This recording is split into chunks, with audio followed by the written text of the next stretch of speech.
Hi, and welcome to this video on quadratic patterns, part 2, brought to you by the Answer series. There are 4 examples in this video, and in each case you are going to pause the video and do the example on your own first, and then I will go through it with you.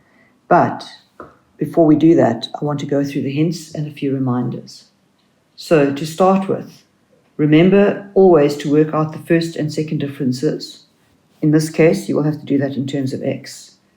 Equate the second differences because they are constant. When you are working with an example like example 1, be very careful, more haste, less speed, because if you make any mistakes with the negative signs, you are going to end up with a very complicated set of mistakes, which are difficult then to go back and fix. So more haste, less speed. Pause the video. Okay, so how did you do? Did you realize that you simply had to take the second term and subtract the first term? And if you did that carefully, you would have got x minus 4. Then you had to take the third term, subtract the second term to get 2x minus 9. And finally, you had to take the fourth term, subtract the third term to get x plus 8. So 3 different first differences that are not equal. However, when we take the first difference and subtract the first one, we get the same answer as when we take the third first difference and subtract the second one. So setting up that equation, being very careful with the signs, we work out that x is equal to 11. 11 is not a term in the sequence. It is the value that helps us to generate the terms.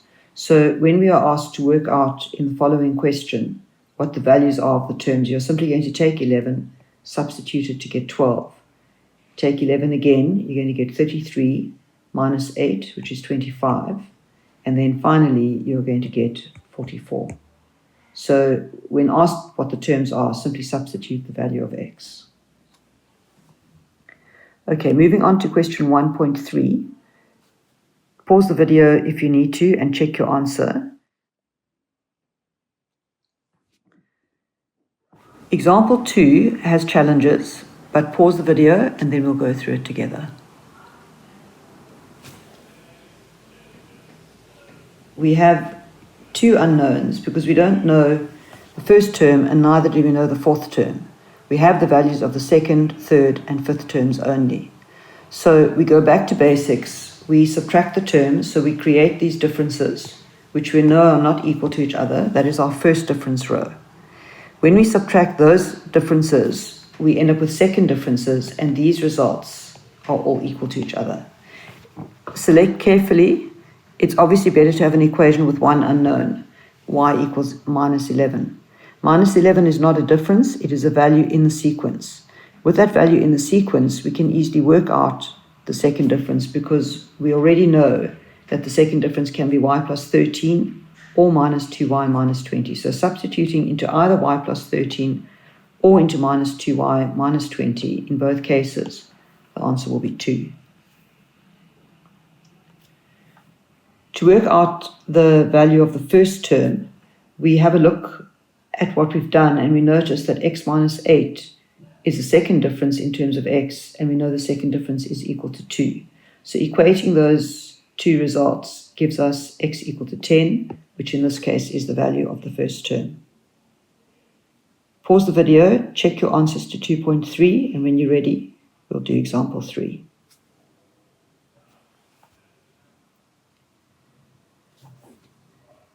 Okay, it's going to start at a very easy level, and then you'll have to think a little bit harder. Pause the video and see how far you can get. When you're ready, we will go through this together.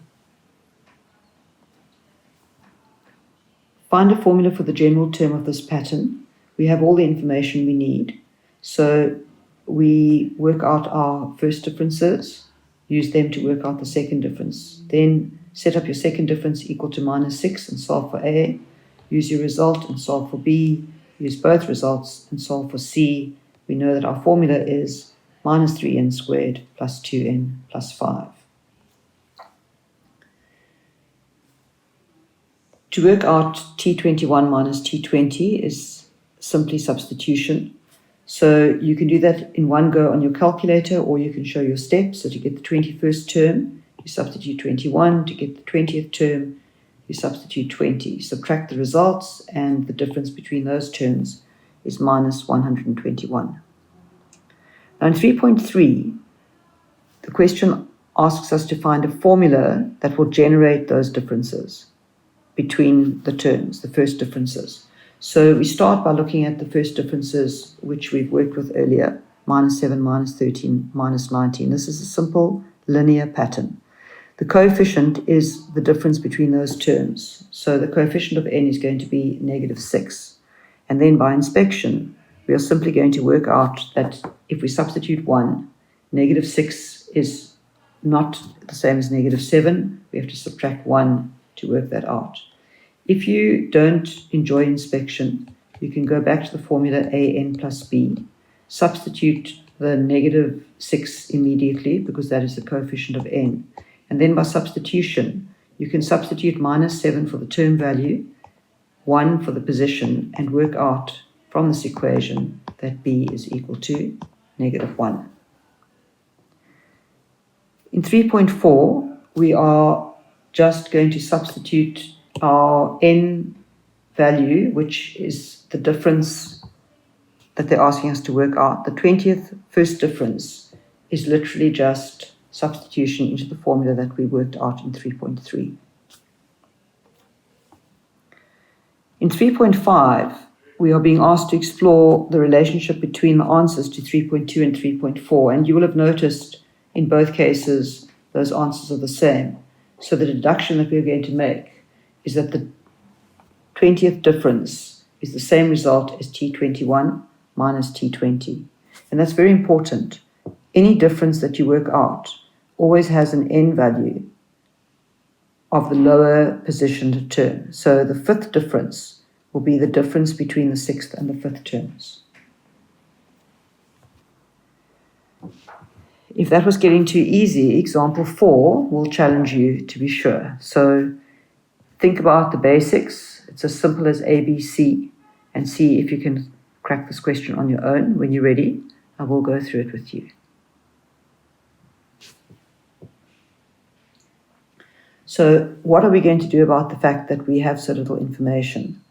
We are going to set this up the way that we always work with our information. So we would like to have the first term, which we don't have. We would like to have the second term. In fact, we have very few terms. Eventually, they give us a term. T12 is 180. So we're going to write in here 180. Now, we know that A plus B plus C is usually associated with the first term. So this blank is a little bit worrying, but there's not much we can do about it. 3A plus B is the value of first difference, which we need to get our hands on. And the first difference is going to be T2 minus T1, which means it's going to be 2 times 1 plus 6, because the n value in the formula is the lower n of the two terms. So our first difference is going to be 8. The next first difference is going to be the same calculation again, but now we are going to work with 2 when we substitute, so we will get 10. Without knowing any terms, because of the first difference formula basically being given, we can actually work out that the value of 2a is equal to 2. So working backwards, we can still work out that a equals 1. We can use the 1, substitute into the formula, and work out that b equals 5. And now, by being creative, we can't work with a plus b plus c because we don't know what the value is, but we can still use a different variation on that theme. We can work out this term value is T12. So if we use 12 into the quadratic formula, Tn equals an squared plus bn plus c, we are going to substitute a equal to 1, and at the same time, we're going to substitute n equal to 12. So we're going to have 12 squared is 144 times 1. Then we are going to substitute b equal to 5 and n equal to 12 to get 60. We're going to add c, and that answer has to be 180. So c is going to equal minus 24. So we now know that the formula for this is Tn equals n squared plus 5n minus 24. So with that information, we can work out our first term value, because the first term will be 1 plus 5 minus 24, which will give us minus 18. That is very nicely written up. So pause the video, make sure you understand everything, and when you get a question similar to this, hopefully you will take it in your stride. Check out the video description below for practice questions from our study guides. If you found this video useful, give it a like and subscribe to our channel so you don't miss any new episodes. Follow us on Instagram or Facebook to stay on top of the latest TAS news and launches. So that's it for now from the Answer Series, your key to exam success.